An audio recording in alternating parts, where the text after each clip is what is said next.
2006 की बात है। वो अभी संगीत की ग्लैमरस दुनिया में नई नई थी। पॉप स्टार या पॉप कल्चर जैसा कुछ उसे मालूम ना था। कैमरे उसके आगे पीछे दौड़ते नहीं थे, लाखों की भीड़ वो जानती नहीं थी। उम्र महज 16 साल, हाथ में एक गिटार और अमेरिकन कल्चर के कपड़े। तब कहाँ मालूम था कि एक दिन फैशन से लेकर पॉप आइकन बनने तक का सफर तय होगा। फिर एक दिन ऐसा देखा दुनिया ने जब उसके नाम का दौर शुरू हुआ। चाहने वाले टिकट खिड़की पर भीड़ लगाए मिले, खचाखच भरे स्टेडियम उसके लिए आम हो गए। लाखों फैंस की भीड़, खच खच खच, हर तरफ कैमरों के फ्लैश, लोगों का हुजूम और सबकी जुबान पर उसका नाम। उसके नाम से हर रोज वेबसाइट के भरते कॉलमों ने फैंस को नई पहचान दी, स्विफ्टी। ये कहानी है हाथ में गिटार पकड़े नाचती झूमती एक पॉप स्टार की। ये कहानी है एक कंट्री साइड लड़की की, जिसका नाम जिस रोज से दुनिया ने जाना, उसके बाद कैलेंडर के बदलते हर महीने में कुछ नया, कुछ अलग और चाहने वालों को दीवाना किए रखने का जादू वो बिना मंत्र पढ़े करती रही। ये कहानी है टेलर स्विफ्ट की। लेकिन आज अचानक इसका जिक्र क्यों? जिक्र इसलिए क्योंकि इनके नाम से भरा इंटरनेट थमने का नाम नहीं ले रहा। इनके फैंस हर रोज कुछ अलग, कुछ ऐसा कर रहे हैं जो सुनने के बाद लगेगा कि क्या ये सच है। चलिए शुरुआत करते हैं हालिया बातों से। हिंदुस्तान टाइम्स में छपी रिपोर्ट के मुताबिक न्यू जर्सी में ब्रेन सर्जरी के दौरान डॉक्टर ने मरीज को खुद को होश में रहने के लिए कहा। पेशेंट ने सर्जरी के बीच टेलर स्विफ्ट के गाने गुनगुनाने शुरू कर दिए। ठीक वैसे ही साहित्य जगत के मशहूर डिटेक्टिव शर्लॉक होम्स की बहन एनोला की कहानी किसी न किसी OTT प्लेटफॉर्म पर आप देख ही चुके होंगे। लेकिन बात यहाँ इस फिल्म में शर्लॉक होम्स का किरदार निभाने वाले हेनरी कैविल की। इन्होंने शर्लॉक बनने के अलावा विचर, mission impossible, fall out, Batman versus Superman जैसी फेमस फिल्म और सीरीज भी की हैं। न्यूज 18 में छपी रिपोर्ट के मुताबिक हेनरी खुद को स्विफ्टी कहते हैं, माने दुनिया भर में अगर कुछ सिमिलर है तो वो है स्विफ्टीज। एक रिपोर्ट के मुताबिक कोरोना के दौरान अमेरिकन टूरिज्म इंडस्ट्री को काफी नुकसान पहुंचा था। लेकिन जहां जहां टेलर स्विफ्ट के शो आयोजित किए गए, वहां टूरिज्म इंडस्ट्री को रफ्तार मिली। इसका मुख्य कारण टेलर स्विफ्ट के कार्यक्रमों में दूर दूर से हिस्सा लेने आए लोग थे। माने एक पॉप स्टार से अमेरिका जैसे बड़े देश की इकोनॉमी पर भी असर पड़ सकता है। नाम टेलर स्विफ्ट। अमेरिका के पेंसिल्वेनिया में 13 सितंबर 1989 को जन्मी। पिता फाइनेंशियल एडवाइजर और माँ होम मेकर। पहले माँ म्यूचुअल फंड मार्केटिंग एग्जीक्यूटिव थी। बड़ी होती टेलर के जीवन में संगीत है, पावर है और चाहत है। लोगों से मिली बेपनाह मोहब्बत और फैन से मिली सितारे सी दुनिया है। बचपन के शुरुआती साल अपने माता पिता के साथ क्रिसमस ट्री फार्म पर बिताए। ये क्रिसमस ट्री फार्म असल जिंदगी में एक गाने से प्रेरित है। 9 साल की उम्र में न्यूयॉर्क शहर में वोकल और एक्टिंग की शिक्षा लेनी शुरू की और बाद में सानिया ट्वेन और फेथ हिल से इंस्पायर होकर म्यूजिक सीखने का फैसला किया। तकनीक का साथ भी मिला जब 12 साल की उम्र में कंप्यूटर रिपेयरमैन से गिटार बजाना सीखा। शुरुआती पढ़ाई पेंसिल्वेनिया के एल्वर्निया मोनेस्ट्रो स्कूल में हुई। बाद में व्योमिसिंग एरिया जूनियर हाई स्कूल से पढ़ाई पूरी की। बचपन से ही खुद से गाने लिखने शुरू कर दिए थे। क्लास 9th में अपना पहला गाना लिखा। टेलर की मां बताती हैं उन्होंने अपनी बेटी का नाम अपने फेवरेट आर्टिस्ट जेम्स टेलर के ऊपर रखा था। वैसे इसमें एक कैच है, यह नाम जेंडर न्यूट्रल है। टेलर की मां को बचपन से ही लगता था कि उनकी बेटी एक दिन बिजनेस के क्षेत्र में करियर बनाएगी। टेलर के म्यूजिक के प्रति प्रेम को देखते हुए उनका परिवार नेशविल शिफ्ट हुआ। दुनिया को लगता है कि टेलर स्विफ्ट के फैंस में सिर्फ लड़कियां शामिल हैं, लेकिन आंकड़ों और खबरों की माने तो असल जिंदगी में इनकी फैन फॉलोइंग में 48% लड़के शामिल हैं।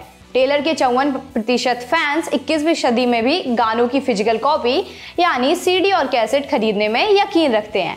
दीवानगी इतनी है कि खुद के बायो में स्विफ्टी लिखते हैं, अपने आप को टेलर स्विफ्ट के अंदाज में ढालते हैं और फेवरेट आर्टिस्ट के खिलाफ एक शब्द भी नहीं सुनते और एयरपोर्ट्स में सिर्फ लवर की गायिका को सुनते हैं। बातों का जवाब गानों से देते हैं और सवाल पूछने पर टेलर को गॉडेस कहते हैं। रोमन पौराणिक कथाओं में डायना शिकार, जंगल और संप्रभुता की देवी है।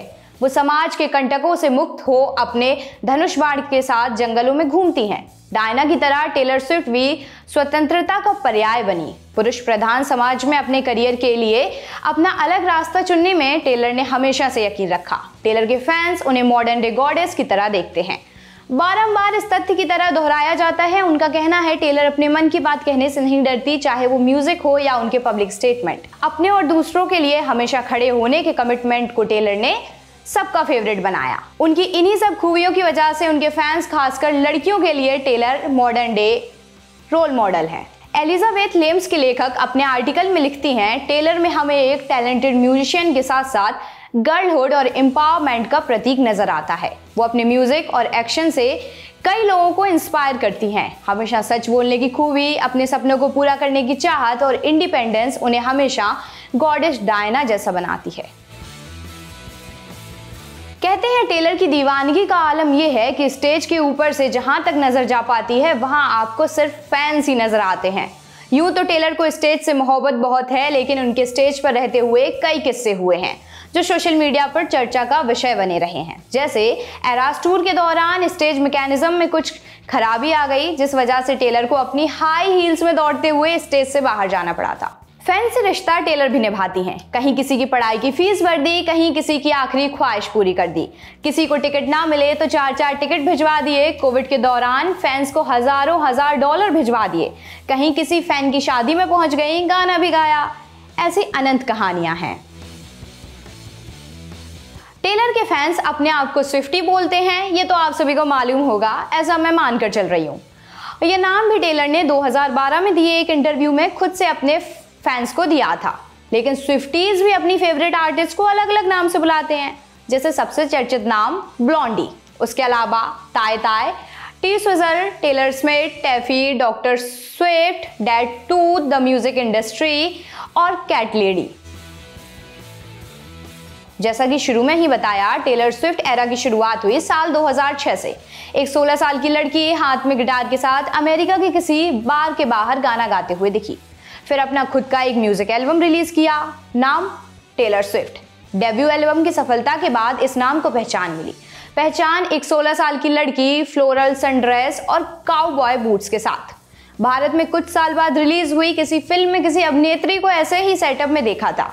ऐसा विचार अगर आपके मन में आ रहा है तो समझ लीजिए प्रेरणा कहां से मिली थी। सबसे पहले बात करते हैं फियरलेस एरा की। साल 2008 टेलर स्विफ्ट ने अपना एल्बम रिलीज किया फियरलेस, जिसके यू बिलोंग टू मी और लव स्टोरी फेमस गाने थे। फियरलेस के लिए स्विफ्ट ने पहला ग्रैमी जीता और महज 20 साल की उम्र में ग्रैमी जीतने का इतिहास बनाया। हालांकि 2020 में 18 साल की बिली आइलिश ने यह रिकॉर्ड तोड़ दिया था।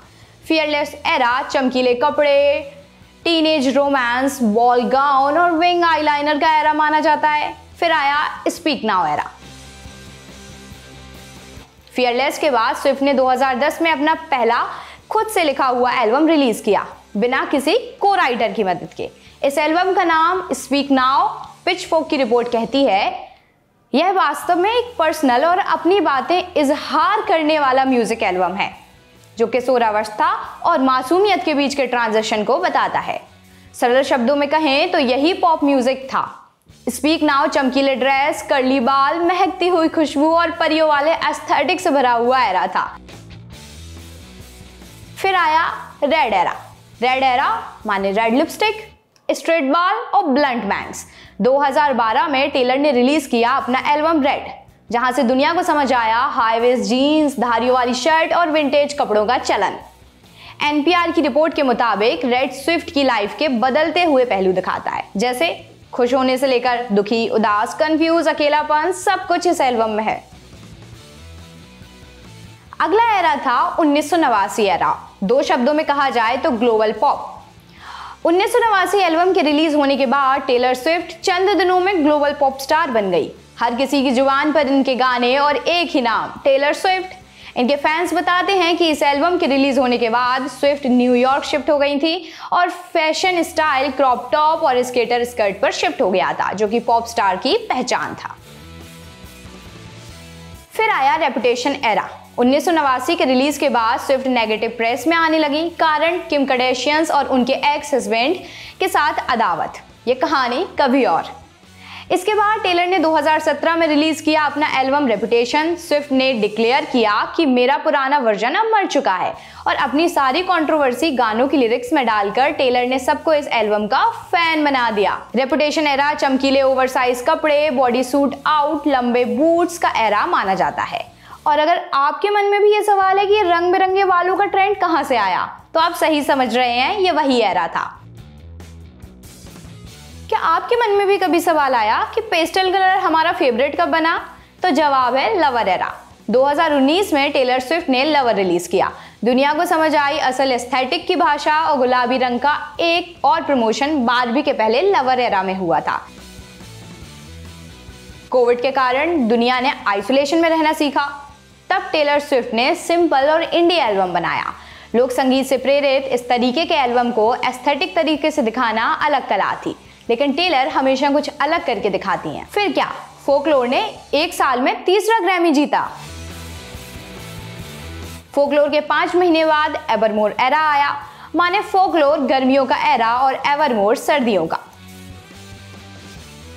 13 गानों का कलेक्शन, 13 अलग अलग रातों के साथ। इनके फैंस कहते हैं मिडनाइट सुनने के बाद आपको टेलर के सारे एल्बम याद आ जाएंगे।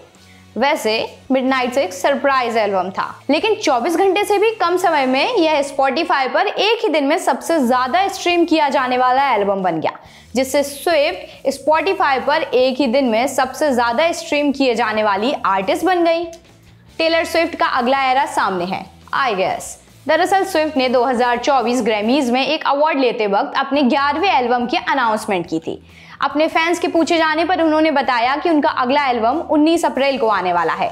अब देखना होगा इस एरा में क्या रहेगा खास। लोक में बात कहां तक फैली कि बात करें तो हाल ही में दिल्ली की सड़कों पर एक लड़की टेलर स्विफ्ट का लवर गाते हुए वायरल हो रही है। बीते साल बेंगलुरु में स्विफ्टीज टेलर स्विफ्ट को भारत बुलाने के लिए एक मुहिम चलाते दिखे। कोलैब भी हुआ, मार्केटिंग भी हुई, फिर ट्रोल भी हुए, लेकिन कुल जमा स्विफ्ट प्रभाव नजर आया।